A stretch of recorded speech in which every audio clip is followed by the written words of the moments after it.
O Real Club de Regatas de Vilagarcía e a Comisión Naval de Regatas da Escola Naval Militar de Marín presentaron a 23ª regata Almirante Rodríguez Toubes de Cruceros, quinto centenario, primeira volta ao mundo.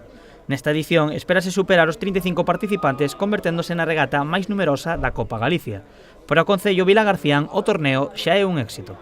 La 23ª edición de esta regata, estoy absolutamente convencido de que ya es un éxito, ya iba a ser un éxito tanto de participación, de organización, como un éxito deportivo.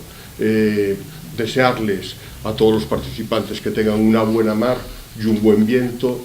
Esta edición conmemora o quinto centenario da Volta ao Mundo de Juan Sebastián Elcano.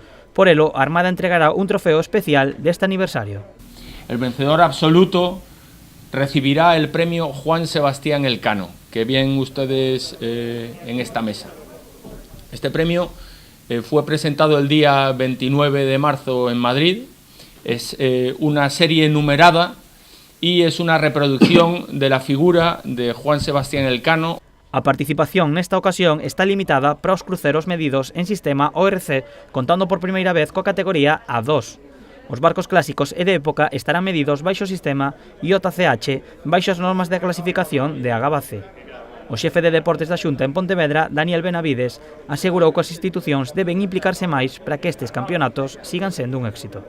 Y de las administraciones lo único que tenemos que hacer es implicarnos, que es una obligación, y en este momento ya se convierte esta regata y esta efemérides en una devoción de la administración hacia este evento deportivo.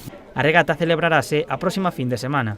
O sábado 18 terá lugar a primeira etapa a partir das 11:30 horas, coa saída dende as inmediacións da Escola Naval Militar en Marín e con final preto dos peiraos deportivos de Vilagarcía. A segunda etapa disputarase domingo á mesma hora, pero o percorrido será inverso ao da xornada anterior. A distancia total será de 25,5 millas.